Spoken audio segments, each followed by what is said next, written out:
Yeah, it sounds like a lot of these tactics and techniques that you recommended are pretty hard to pull off. Like, and there's something special about, for example, tweeting at people who mention particular keywords. It's hard to not come off as spam, and trying to influence the influencers is not. It's hard not try. It's hard to not come off as being annoying, right? Or like you're buying, if you offer them a product, or you might pay them, like that would come off as just totally shady, right? And even yeah, and so I would like to dive deeper into those. If you have, through your experience, figure out some tips on how you can influence influencers. You said that was probably the hardest one. Have you figured out Okay. some techniques there? So I can tell you some things, like probably not everything. Our clients, don't want us to reveal everything. But what's really important to know is that social media, right? There's the social part of it, and just like offline, everyone knows the principles to be popular, right? Is you got to have sunshine personality, you got to be positive, you got to be outgoing, all that stuff, right? Mm-hmm. But in a party, like just there's only a few people that are truly sociable and popular, Right. and most people are okay, and there's some people who try and they're really sleazy, and there's some people who's like antisocial. Right. And it's the same thing online. There's a lot of people know, the principles. Some people don't, but a lot of them do. Like, oh, you want to be authentic, transparent, and be positive, right? Right. But how you pull it off, what you say at the right moment, is like an art of itself, and it's really hard to create some rules for it. It's just when someone says, "Oh, I really have a big headache," and you have aspirin. Like, how do you really say, "Oh, I understand you have a headache. Like, why don't you try out our product? It's we can have it for free, and then let us know what you think." It just really depends on how you say that to make it seem spammy or not. One thing that I guess I should throw out there is some companies I see, they have an entire stream, so they're just like messaging every single person who talks about a certain keyword. Mm-hmm. And when that person gets that tweet, they'll go back and look at your profile, right? And if they just see like this exact same tweet over again 20 times, that's a bad sign, because then you seem very, very spammy. And so if you're doing that, what I would recommend is after you finish everyone, start doing normal tweets to other people. So go in the list of the people you're following. Hopefully they're your friends or they're in your tribe. And just tweet them and say, hey, hope you're having a good day. Oh, I'm really sorry that things didn't work out. Good luck next time. Or, hey, I like this movie too. Just start having a normal conversation. At least when these people that you just messaged, 20 minutes ago, when they see the tweet, they check out your profile, it doesn't seem like you just sent 100 messages of the same thing to the same person or to different people. I see. Yeah, so that's really important. And obviously, you still have to read the tweets. It can't be, oh, if they mentioned this keyword, send this over, because people appreciate it if they're asking for help and you give them help.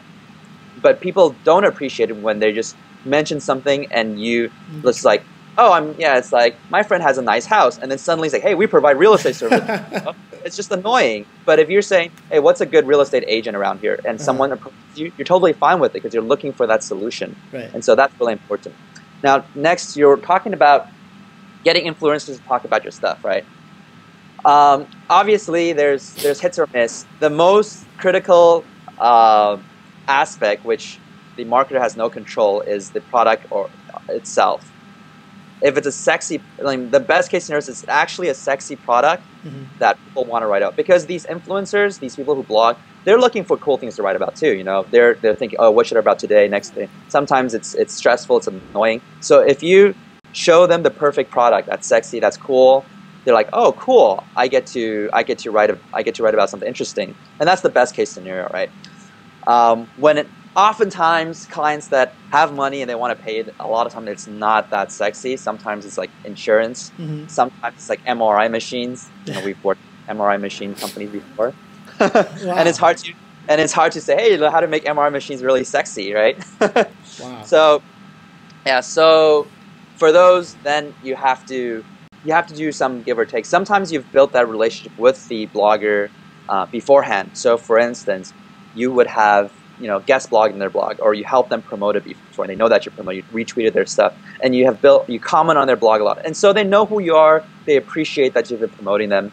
So if it's like kind of interesting, but not something they would just go out and look and find, they would sometimes still like mention it somewhere in their blog post, like they're talking about X, but there's like, oh, by the way, for these services, I really prefer this company, something like that. Mm-hmm.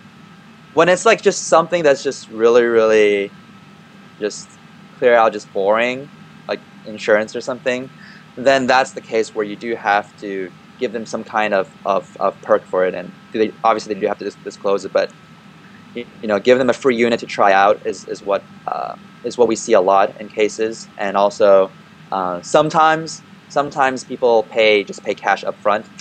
A lot of bloggers don't like that. A lot of readers don't like that. But there are companies out there that do just specific to that. They help companies pay bloggers to blog about their stuff. And there's a lot of problems that come out of that from that too.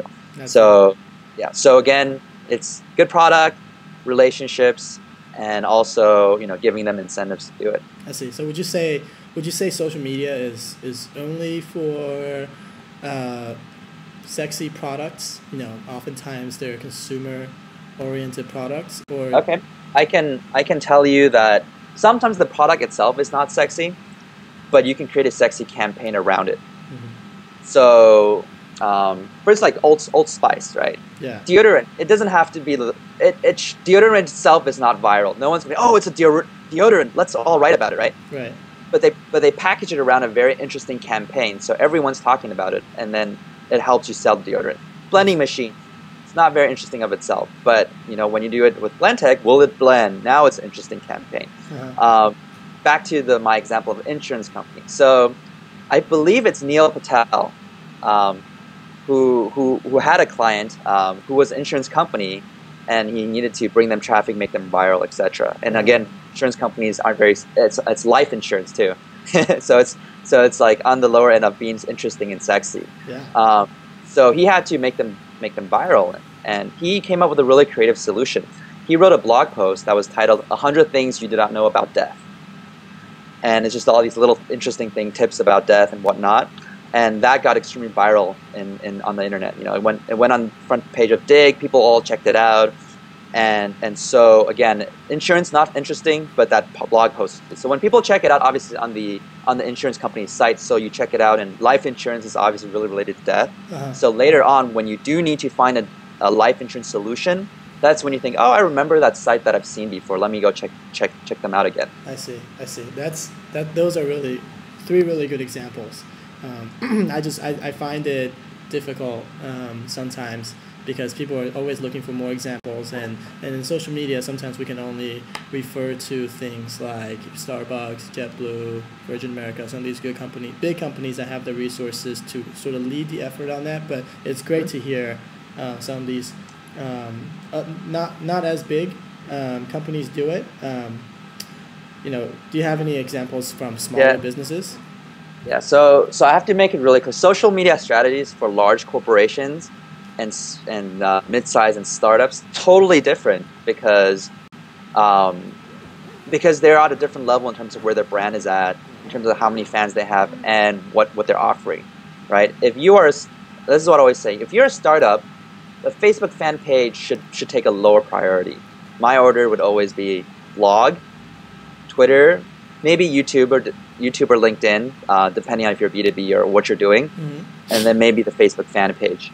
Because Facebook, the platform itself, is very good at engaging your existing relationships. Right. So, your existing friends, if random, your existing customer, existing fans. So if you're a Starbucks, you can create a Facebook fan page and you immediately have 1 million people on it. Yeah. And they talk to each other. Yeah. But if you are a startup, you create a Facebook fan page. More often than not, you're going to have like 12 people, fans on it. All my best friends. Yeah, all of them are your friends, which you don't even need to do any work to promote them because they already know what you do anyway. Right? So the strategy is completely different. And Twitter itself is a platform to learn about new things, meet new people. Like most of your followers are often people you don't know in real life. And when strangers friend you on Facebook, you're like, who is this person? Are you a stalker?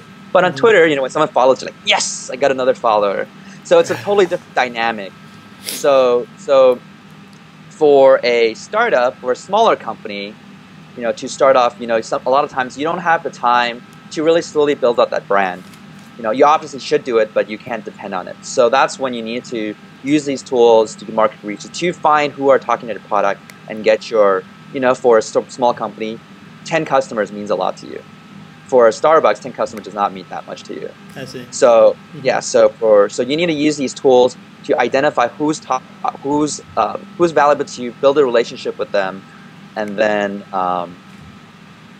sell your product to them or to the people that trust their opinions.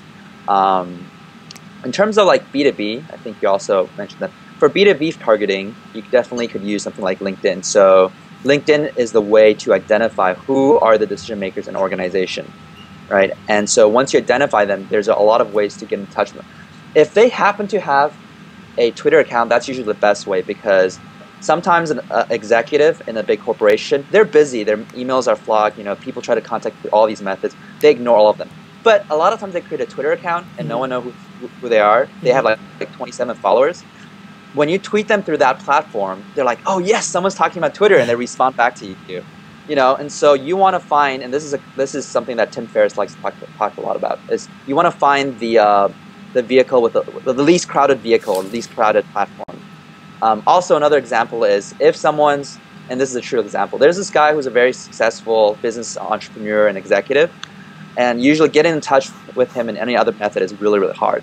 But he started a podcast show, and like any podcast show at the beginning, there's very little people who are listening to it. Yeah. And so someone writes him, someone wanted to talk to him for his executive position, but instead that person went around and sent him an email and say, hey, I listened to your podcast and really like it, I thought it was awesome, blah, blah, blah. He's like, oh yeah, someone's listening to my podcast show and is responding. And that's when he got excited and that they started developing a relationship. Even you right now, right? You are starting this new show, and we don't know how many people are watching it right now, but anyone who sends you a comment because he watched this show, you'll probably respond really fast. Yeah. Because it's something new and your mind is on it. So again, you can utilize social media for B2B purposes. Once you find the distributor on LinkedIn, there's also other methods. You can also join the groups he's in, so you can message him directly. Or you can find him on Facebook, and Facebook at the beginning doesn't screen your messages, so you can make an introduction through that way. So there's a lot of ways to use these tools. Again, social media is just a way to broadcast information, and also a place that stores a lot of data publicly. So you need to understand how to use these data you find online, and you need to understand how to broadcast the messages correctly to the right people. They're platforms, they're not strategies, they're not anything. Social media are platform tools that you can use correctly or incorrectly. I see. a lot of good tips in there, and least crowded platform, focusing on new projects that influencers, people that you want to influence, are doing, and engage them about this new project.